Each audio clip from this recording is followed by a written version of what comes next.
Hello and welcome to yet another edition of World Panorama, a show that gets you the weekly roundup of all the big international stories. The big story we are tracking this week is the United Nations binding resolution on checking the flow of foreign fighters to Iraq and Syria. The growing number of foreign nationals joining extremist jihadist groups like the Islamic State and the Al-Nusra Front has been a major cause of concern in the recent months. And therefore, to thwart this influx of foreign fighters into Syria and Iraq, the UN Security Council passed the resolution unanimously at a special session, only the 6th time in UN history that the body was convening at the level of heads of state. How effective is the resolution going to be and what its implications will be? We'll discuss all that in our episode today. But first, let's take a look at the big international headlines this week.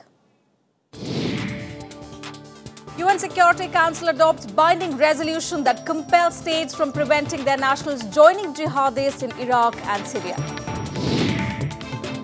US and its coalition partners pound Islamic State targets in Syria. US military releases footage and still photos of its airstrikes on oil refineries controlled by IS militants in eastern Syria. Islamic State-linked group beheads French tourist in Algeria. FBI chief claims militant in beheading video has been identified. World showers praises on ISRO scientists as India successfully launches its spacecraft into the Martian orbit on its maiden attempt. And India's ace shooter and Olympic medalist Abhinav Bindra calls it a day from professional shooting, signs off with a bronze medal at the Incheon Asia. Our top story this week. 13 presidents and prime ministers sat around the horseshoe-shaped table at the Security Council on Wednesday afternoon to adopt a legally binding resolution compelling countries to prevent their citizens from travelling abroad to join terrorist organizations. The resolution was adopted unanimously and requires all signatories to prevent and suppress recruiting, organizing, transporting and equipping of foreign fighters. Take a look at this report.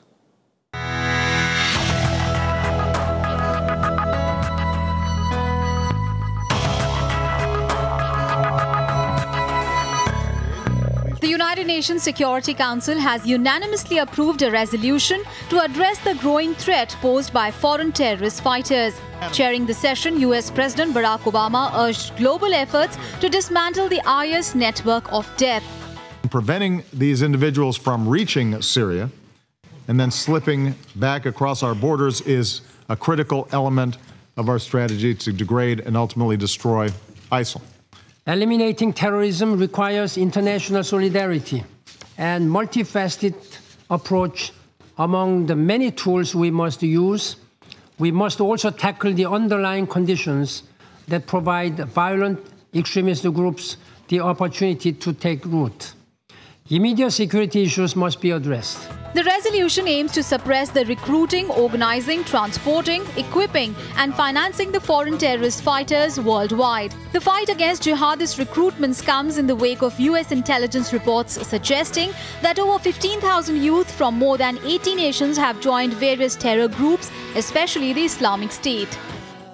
So countries do need to work together to defeat it, because about 80 nations have citizens fighting with ISIL, and every country is a potential target. On the sidelines of the summit, British Prime Minister David Cameron met with Iranian President Hassan Rouhani. Following the meeting, Cameron announced that he will seek the approval of his parliament to join US-led airstrikes against IS in Iraq. He said that Iran should be given a chance to help defeat Islamic State militants. Iran should also be given the chance to show it can be part of the solution, not part of the problem. But Iran's leaders could help in defeating the threat from ISIL. They could help secure a more stable, inclusive Iraq and a more stable and inclusive Syria. And if they are prepared to do this, then we should welcome their engagement. On the ground in Syria, US and coalition warplanes struck at least 12 IS positions, targeting mobile oil refineries. Pentagon officials said that these oil refineries are used by the terror group to help finance its operations, making up to $2 million per day. Islamic State now controls several oil fields in Syria and Iraq. Sales of smuggled crude oil have helped them to finance its offensive in both countries. And to discuss more on that major step by the United Nations Security Council, we have with us today Mr. Kamal Aron Mitra Chenoy, Professor at the School of International Studies, JNU. A very warm welcome to the show, sir. First of all, let's talk about how effective this resolution is going to be. Well, it's about as effective as anything the UN can do. But I think it is going to be even more effective because of the background. The rise of ISIL or IS, whatever you call it, and its spread, and its sort of opportunist use of opposition. For example, it linking up to the Syrian opposition, which is also extremist, and against the Syrian government, is a sign of how opportunist it can be. And the recent statement by Al-Qaeda that they would move into South Asia indicates that if there's not a direct link, there is a convergence. So this resolution was required as both a warning to these terrorists that they would get no mercy, no support in selling oil, and also to warn member states that they are also vulnerable. I mean, Pakistan is already taking on the Taliban. So I think the warning is very clear. And there was a very important statement by David Cameron, the British Prime Minister, where he said, let's bring Iran into this, and Iran can help. Now, that is a shift in position, and I think a very important shift in position because the Iranians are Shias, so they have no love for the ISIL. So I think that is an important step. It will bring boots on the ground. Iran has a fairly big army and a fairly big paramilitary force. So I think that was this has been a good day for the UN because things are now moving together in a position where there can be a consolidated and widespread attack on ISIL. Even though it's a binding resolution, how is it going to work for countries which are not permanent members of the United Nations? It's binding on all members. The question now is on its enforcement. Yeah, and also the question is, how much are, in particular, the permanent members of the Security Council willing to help smaller countries with material aid and military advisors? Because it's not fighting ISIL is not a joke. The fact that they could run through the Israeli army, they're giving the Peshmerga, the Kurds, a very tough time. So obviously they are a fighting force that is growing in numbers. They have weaponry, so they have artillery. So this is really a fight not against an Al-Qaeda force, which is blowing up people through bombs, but this is one which is tackling battle formations on a one-to-one basis. So it's increasingly dangerous. Professor Chenoy, human rights groups are particularly concerned. They're worried that, by this global clampdown, the world body, the UN, could be giving rise to the mistakes, the post-9/11 mistakes. So do you see it as a repetition of what happened after the post-9/11? I think the mistake that got made was you had a number of regimes that were authoritarian, but secular. They were destabilized. From Iraq to Libya to Somalia and so forth. And now an attack, the Americans are very hostile to Syria, also because it poses a threat to Israel. So I think the universal body that is called the UN should decide that, listen, as long as a force is secular, we will deal with them and we will try and put pressure so that they become less authoritarian and that minorities are not exploited or pushed around. But this means everyone has to be together. And therefore, the onus will be on the permanent members and, of course, on the UN Secretary General to get this coalition going. Because this is going to be a hitherto large coalition. The difference with World War II is that now there are many more of those countries then are much divided now. And so therefore it is a challenge. In such a challenge, human rights violations can take place, particularly in identifying outsiders who come into a country or go out. But there should be checks for that. There is the UN Human Rights Council. They can ask them for what kind of laws are okay and which are not.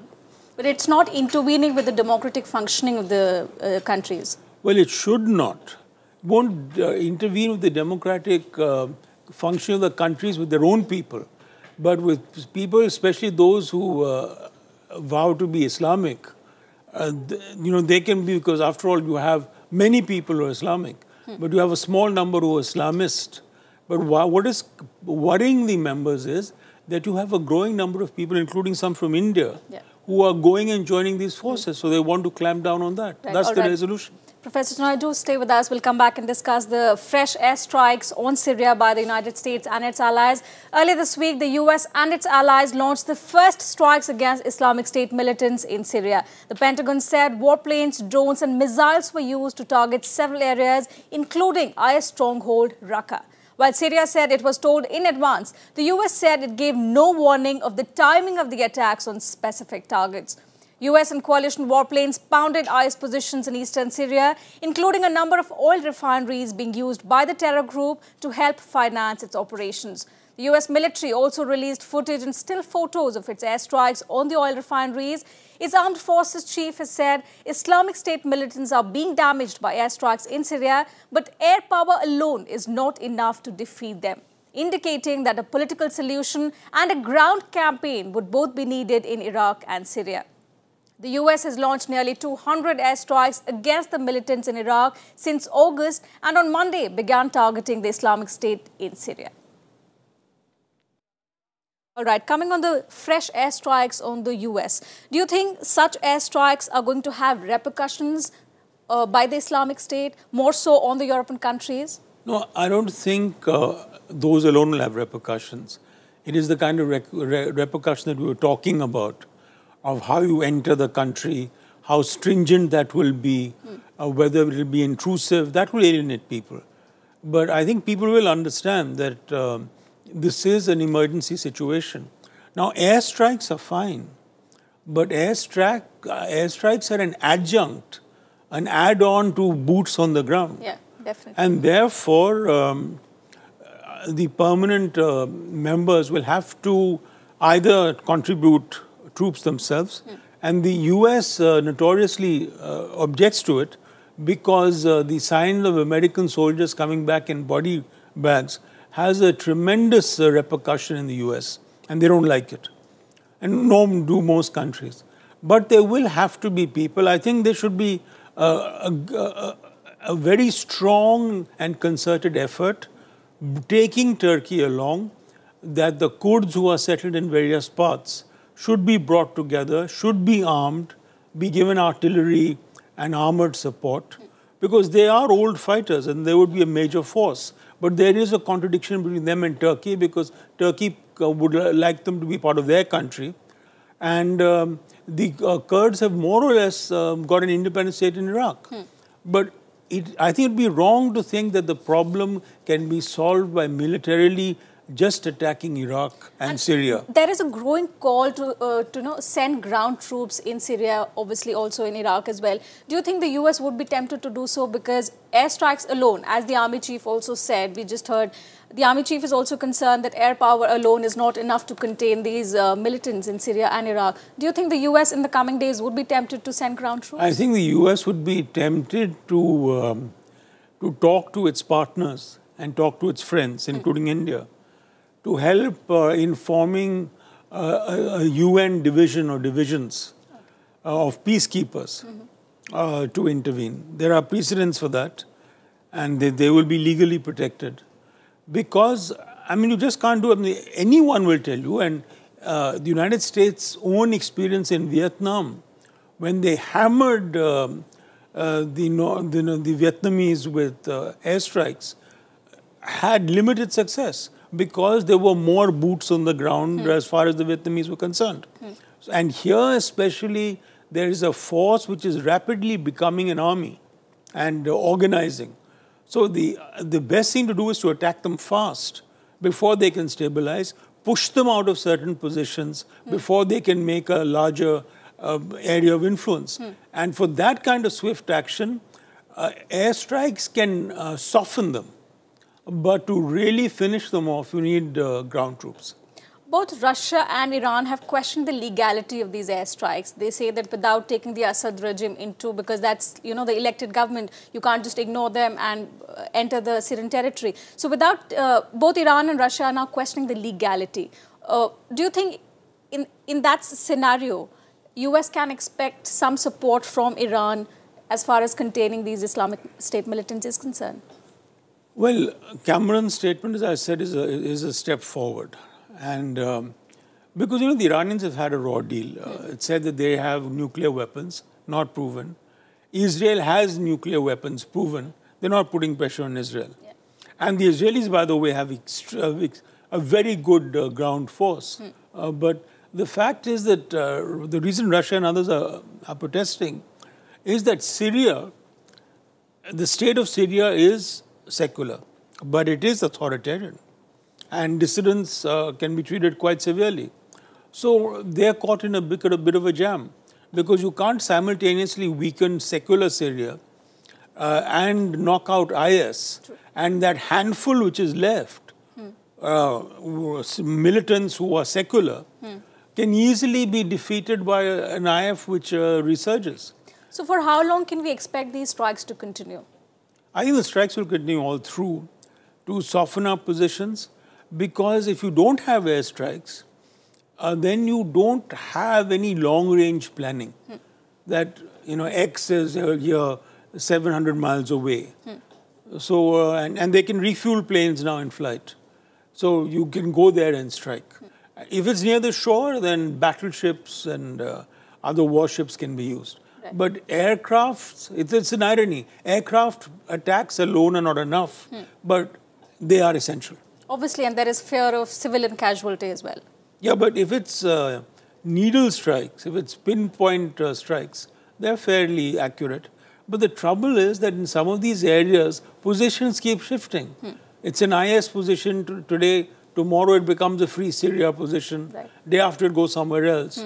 And very often intelligence is later to arrive than shifting troop movements. And obviously, with the increasing number of foreign fighters, especially Europeans joining the Islamic State, it's going to be a tough battle. Thank you, Professor Chenoy, for joining us on the show and sharing your perspective. Time now for a quick break. On the other side, showers and praises pour in from across the world for ISRO on the success of its Mangalyaan mission. That and much more. Don't go anywhere.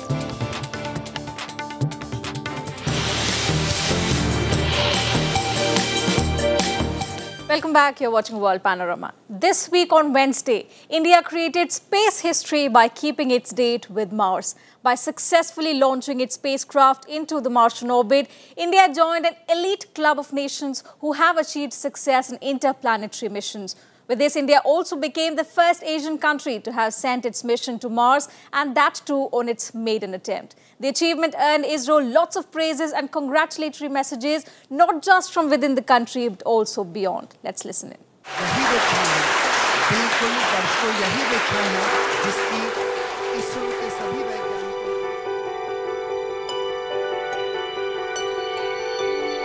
Scientists at the Indian Space Research Organization jubilant as they heard that their years of hard work had paid off. Congratulatory messages poured in soon after, hailing the historic achievement. President Pranab Mukherjee congratulated the team behind Mangalyaan and said the breakthrough will inspire the country's scientists to make even greater strides. In a message, he said, and I quote, "I'm sure that this breakthrough, which marks a significant landmark in our space program, will inspire our scientists to make even greater strides. Kindly convey my greetings to the members of your team of scientists, engineers, technologists and all other associated with this great mission. The nation is grateful for their hard work and proud of their accomplishment." Vice President Mohammad Hamid Ansari also congratulated the scientists at ISRO. In his statement, he said, "The nation is proud of their achievement." He said, and I quote, "I'm confident that our scientists will continue to scale greater heights and win more laurels for the country in the field of space exploration in the future. As we celebrate this landmark occasion, I join the entire country in saluting them on their success." I personally believe ISRO team is very fantastic team.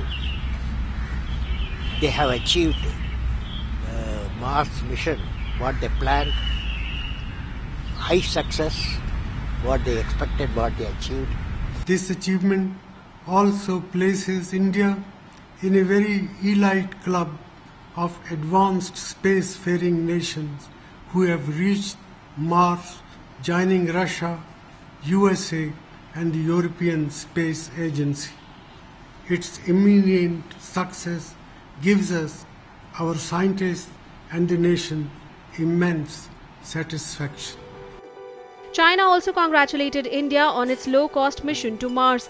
The mission makes India the first country in Asia to reach the Red Planet after an attempt by China failed to leave Earth's orbit in 2011.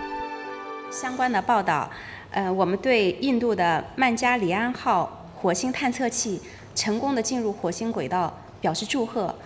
这是印度的骄傲，也是亚洲的骄傲，也是人类和平探索和利用外空取得的一个重大的进展。所以呢，我们对印度表示祝贺。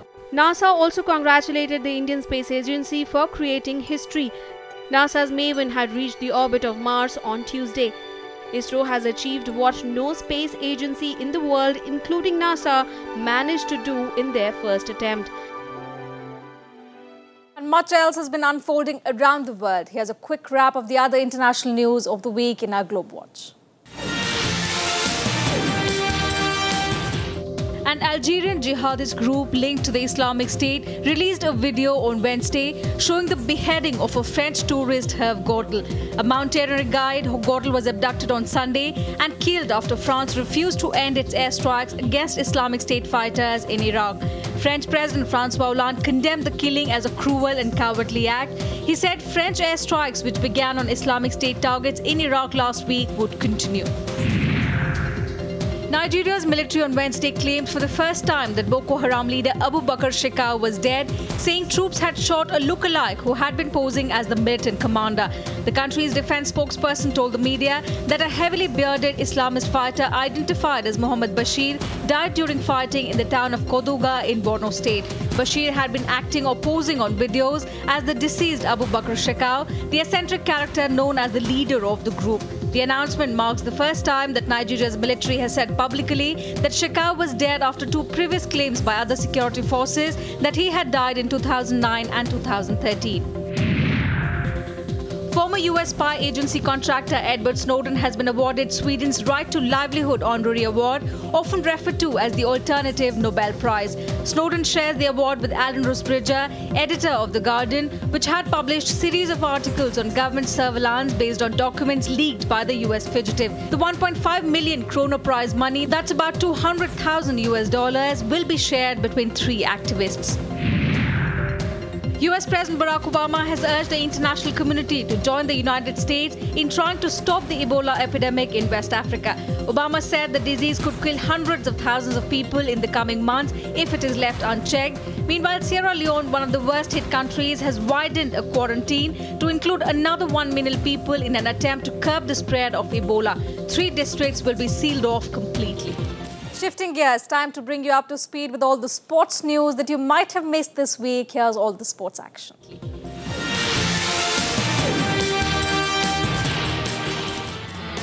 Shooting sensation Jeetu Rai provided India the first gold medal at the Incheon Asian Games.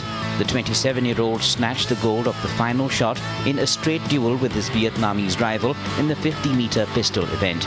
This was Jeetu's 6th medal on the trot in international competitions this year. Indian squash players created history in the Asian Games. Deepika Palikal bagged the first medal in women's squash singles event. Saurav Ghoshal got India the first silver medal in the event after losing to Kuwait's Abdullah Almezean in the men's singles final. Ghoshal was leading after the first 2 games, but his opponent staged a dramatic fight back, winning the next 3 games to clinch the top prize. Lewis Hamilton took the lead in the World Championship for the first time since May with victory in the Singapore Grand Prix. Hamilton briefly lost the lead to Red Bull's Sebastian Vettel at his final pit stop, but soon swept past to take his 7th win of the season. India's ace shooter Abhinav Bindra has announced retirement from the professional shooting. Bindra announced his retirement on Twitter, saying, "Tomorrow will mark the end of my professional shooting life. I will, however, still shoot, compete as a hobby shooter, training twice a week. He is India's first and only individual Olympic gold medalist. Asia's first Grand Slam champion, Teena Jha, shocked the tennis world after announcing her retirement from the game. The 32-year-old cited chronic knee injuries as the reason, saying the 4 surgeries had taken a toll on her physical state. The world number 6 had won the French Open in 2011 and the Australian Open in 2014 and helped popularize the sport in Asia. Moving on, a look at what's creating a buzz in the show business, a look at the latest flicks and news from other arts and entertainment.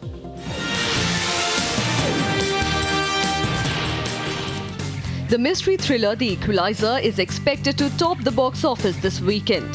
Denzel Washington portrays the Equalizer, a quiet man with a secret past and a desire to avenge the abuse done to a battered child prostitute played by Chloe Grace Moretz. While the film is expected to earn upwards of $34 million, it has received various negative reviews.